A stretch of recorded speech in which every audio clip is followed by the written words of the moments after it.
Salmon noodles Romanoff transformed canned salmon into elegant supper that tasted far more sophisticated than its humble ingredients suggested to anyone seated at the table.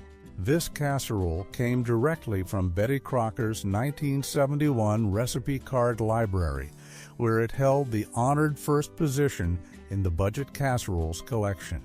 Medium egg noodles were cooked until tender, then combined with cottage cheese and sour cream that created luxurious creaminess. Finely chopped onion and minced garlic added aromatic depth, while Worcestershire sauce and dash of red pepper provided subtle complexity. The drained salmon was folded in gently to preserve some texture. The mixture was spooned into greased baking shells or a single casserole dish, then topped with shredded sharp cheddar that melted into golden pools. The oven transformed these ordinary ingredients into something restaurant-worthy in just 25 minutes at 325 degrees. This casserole cost mere dollars to prepare since canned salmon remained affordable and the dairy products were pantry staples. The curds from cottage cheese added interesting texture that made each bite slightly different from the last. Salmon noodles Romanoff represented Betty Crocker's genius for making budget ingredients taste expensive through thoughtful combinations and proper technique that elevated the ordinary into something memorable. Double Cheese Delight combined two types of cheese with noodles and ground beef to create casseroles so rich and satisfying that families never suspected it was designed for tight budgets. Betty Crocker understood that cheese made everything feel more luxurious, transforming cheap ingredients into something that tasted expensive. Medium egg noodles were cooked until tender, then combined with browned ground beef that had been cooked with chopped onion and celery. Tomato sauce and salt were stirred in to create savory base. Then cottage cheese and softened cream cheese were added along with sour cream. The cottage cheese curds added interesting texture while the cream cheese melted into silky sauce. The entire mixture was spooned into a casserole dish and topped with fresh tomato slices arranged in overlapping circles. The casserole baked, covered for 30 minutes at 350 degrees, emerging bubbly and golden. The tomatoes provided bright acidity that cut through the rich cheese sauce. This casserole proved that two inexpensive cheeses could create more luxury than one expensive variety. The creaminess felt indulgent and special. Smart combinations mattered more than costly ingredients. Families eating this casserole experienced richness and satisfaction without the price tag that usually accompanied such decadence. 5 forgotten casseroles were completed, from salmon noodles Romanoff to double cheese delight that fed families on pennies. These Betty Crocker recipes transformed canned goods and humble ingredients into proper suppers that brought dignity to budget cooking. 5 more await, each proving economy never meant eating poorly. Zippy Beef Casserole lived up to its energetic name by combining ground beef with elbow macaroni and a tangy sauce that made ordinary ingredients taste exciting. Betty Crocker created this recipe for families who needed reliable weeknight meals that came together quickly. Ground beef was browned and drained thoroughly, then combined with cooked macaroni that had been boiled until just tender. Condensed cream of mushroom soup provided creamy base, while milk thinned it to proper consistency and catsup added tangy sweetness. Shredded cheddar cheese melted into the mixture, creating pockets of gooey richness, while chopped green pepper added color and slight crunch. Instant minced onion reconstituted in the liquid, providing aromatic depth without requiring chopping. Everything was combined in a casserole dish and topped with crushed potato chips. The chips created irresistible crunchy topping during the final 5 minutes of baking. The casserole baked covered for 40 minutes at 350 degrees, then uncovered briefly to crisp the chips. This combination of textures made every bite interesting, from creamy pasta to crunchy topping. The cost remained minimal since every ingredient was a pantry staple.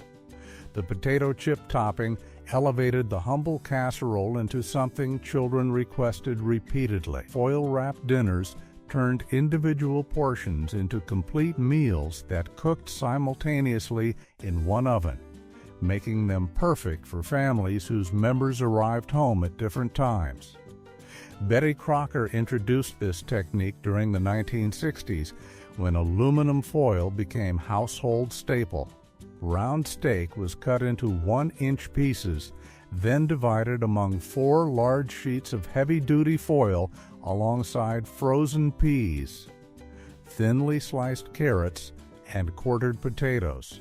Condensed cream of mushroom soup was mixed with dry onion soup mix to create savory gravy, then spooned over the meat and vegetables in each packet.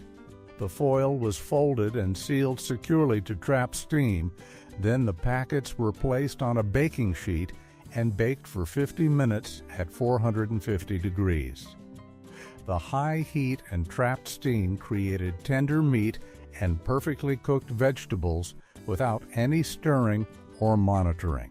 Each person opened their own steaming packet at the table, revealing a complete dinner that looked almost magical. Cherry tomatoes, added at the last moment, provided fresh brightness. This method eliminated pot watching and made cleanup effortless since the foil packets were simply discarded. Each dinner was self-contained and portion controlled, perfect for managing individual appetites and dietary needs. Connecticut beef supper combined beef stew meat with potatoes and a creamy sauce that tasted far more elegant than its simple preparation suggested. Betty Crocker named this casserole after Connecticut, though its appeal spread nationwide among families who appreciated hearty meals. Beef stew meat was browned in shortening with sliced onions until both developed deep golden color, then water was added and the mixture simmered covered for 50 minutes. The partially cooked beef was transferred to a baking dish and topped with thinly sliced potatoes arranged in overlapping layers. Condensed cream of mushroom soup was combined with sour cream, milk, salt, and pepper to create luxurious sauce that was poured over the potatoes. Shredded cheddar cheese and crushed Wheaties cereal were sprinkled on top, creating a topping that became golden and crispy. The casserole baked for an hour and a half at 350 degrees. The result was incredibly tender beef beneath creamy potatoes with a crunchy, cheesy crust. This casserole fed 6 to 8 people generously, making it perfect for larger families. The cereal topping was an unexpected touch that added both texture and a subtle sweetness. Connecticut beef supper proved regional recipes could travel successfully across state lines. Cowboy casserole brought Western frontier spirit to dinner tables through a hearty combination of ground beef. Ground beef was browned thoroughly in a large skillet. Excess fat was drained off. The cooked meat was combined with canned baked beans that provided sweetness and additional protein. Barbecue sauce was stirred in for tangy, smoky flavor. Some recipes included chopped onion and bell pepper for added vegetables. The mixture was heated until bubbling. It was transferred to a greased baking dish while still hot. Bisquick baking mix was combined with milk and sometimes shredded cheddar cheese to create biscuit dough. The dough was stirred just until combined. Casserole baked at 425 degrees for about 20 minutes. The biscuits rose and became golden brown. Some cooks brushed the biscuit tops with melted butter. This created golden, shiny surfaces during baking. Some families added a can of corn or green beans to the meat mixture. This increased the vegetable content and stretched the dish further. This casserole fed families generously for very little cost. Ground beef was affordable. Canned beans cost pennies. Bisquick was a pantry staple. The entire meal came together quickly. Most of the baking time was hands-off. Cowboy casserole represented American resourcefulness. Simple ingredients combined thoughtfully created satisfaction. The Western theme added fun to practical cooking. Families felt connected to pioneer heritage while eating economical weeknight dinners in modern suburban homes far from any frontier. Cheese sandwich casserole transformed ordinary cheese sandwiches into elegant brunch dish through the addition of savory custard that bound everything together. This recipe appeared in Betty Crocker's picture cookbook from 1950. It represented an era when simple ingredients were elevated through thoughtful technique rather than expensive additions. The concept seemed unusual to modern cooks. Sandwiches were typically eaten by hand, not baked in casseroles. Yet this preparation made perfect sense to cooks who understood that bread, cheese, and eggs formed the foundation of countless European dishes, from French toast to strata. 12 slices of white bread were used to form sandwiches with sharp cheddar cheese slices. The sandwiches were arranged upright in a greased baking dish. They stood on edge like books on a shelf rather than lying flat. This arrangement allowed the custard to flow between them and created an impressive presentation when served. Some cooks buttered the bread before assembly. This added richness and prevented sogginess. Eggs were beaten thoroughly with milk to create custard base. The typical ratio was 4 eggs to 2½ cups of milk. Salt, pepper, and dry mustard seasoned the mixture. The mustard was essential. It added subtle tang that brightened the rich eggs and cheese. Some cooks included a pinch of cayenne pepper for gentle heat. The custard was poured slowly over the sandwiches. The bread absorbed the liquid gradually.